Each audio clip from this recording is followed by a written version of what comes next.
Happy Friday, everyone. So today I just wanted to take a few minutes and answer a few frequently asked questions I get about this QAnon project that I'm working on. Question number one, most often asked, is Q a right-wing conspiracy? No. Answer is no. Q is a nonpartisan military intelligence project designed to unite the country and embolden us to demand the declassification and release of the JFK documents that have been withheld from us for 57 years now. Pretty crazy, right? Next question is, I get a lot of people saying, hey, love your work, I support Q, and how can I help you? I feel like I don't really know what to do here. And the answer to that is to go out and tell everyone you know about QAnon, share all of our links, and help us especially convince any of your lefty friends that you may have to demand the declassification and release of the JFK documents with us. It's designed to be kind of like a team building exercise. Obviously, we're a pretty divided country right now, and this will be something that we could really come together around and be angry at our government about together. We also, as a general matter of speaking, need them on board for things. We can't really sustain things being this divided for much longer. Think of it like a marriage, right? Those are our fellow compatriots, and it's like we're married to them. So if we just try to dominate them, that's not going to work very well. Another big part of QAnon is to teach the people not to sit around and wait for the intelligence services or the government to give us a straight answer on this. It's really about teaching all citizens that for future reference, we should not be waiting 57 years to call BS on things like this JFK nonsense. Next question people ask me, so Mr. Q, if you are the military intelligence officer you say you are, then why didn't you use your fancy quantum internet mind control machine on them and just win the game right away? And the answer to that is, because then I wouldn't be any different from the Royal Death Racket. Do I look like an evil supervillain to you people? Next question is, where do Hillary Clinton and John McCain fit into all of this? Hillary Clinton and John McCain are the two most flamboyant examples of the cognitive dissonance caused by our red team, blue team politics. What most people don't realize is that they are two sides of the same rotten coin. Many Republicans, my team, scream and whine about Hillary Clinton, but they don't realize that Hillary Clinton is just the Democrat version of John McCain. Everyone in the Republican Party screams and whines about the corruption in the Clinton Foundation, which is egregious, no doubt, but they failed to see that there's this thing called the McCain Institute that is almost the exact same thing.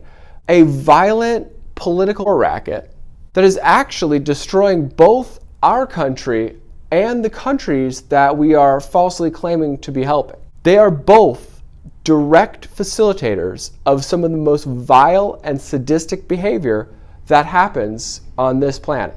So until us Republican voters can acknowledge the truth about vile monsters like John McCain, how can we expect the Democratic voters to open their eyes and acknowledge the truth about the vile monsters on their side like Hillary Clinton? We need everyone to be awake and united to actually get where we need to be. Next question. Is it true that Q supports socialists? Q believes that if the CIA is going to be arming terrorists like ISIS with missiles to bring about regime change in other countries, that we should be arming socialists with information to bring about regime change in ours. Q also believes that the current crop of American socialists really just want equal opportunity and justice for all, not the Marxist economic gravity bomb that they keep talking about. They're just going that direction because they're desperate, because the government has been so unresponsive to their needs for such a long time that they feel they need to take those drastic steps. I personally believe that they will be delighted to join us once they realize what the actual end game is here. So please, if you wouldn't mind, Q-Horde, try not to scare them away in the meantime. And finally, people ask me, so what exactly is the desired outcome here? What exactly is the end game? And to sum it up, number one, get everyone to help us demand the declassification and release of those JFK docs. No military help, no POTUS help, just us, the people, we can do it.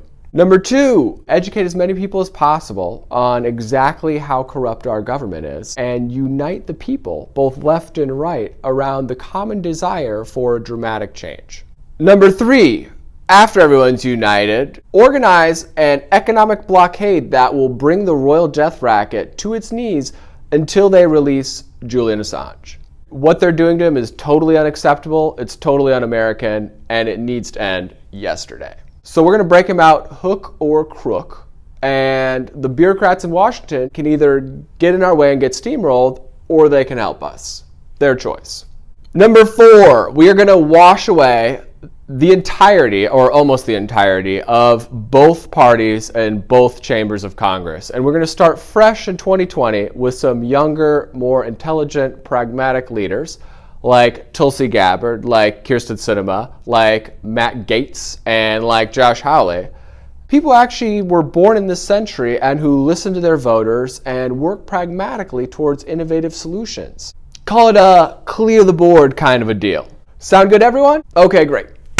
Happy Friday.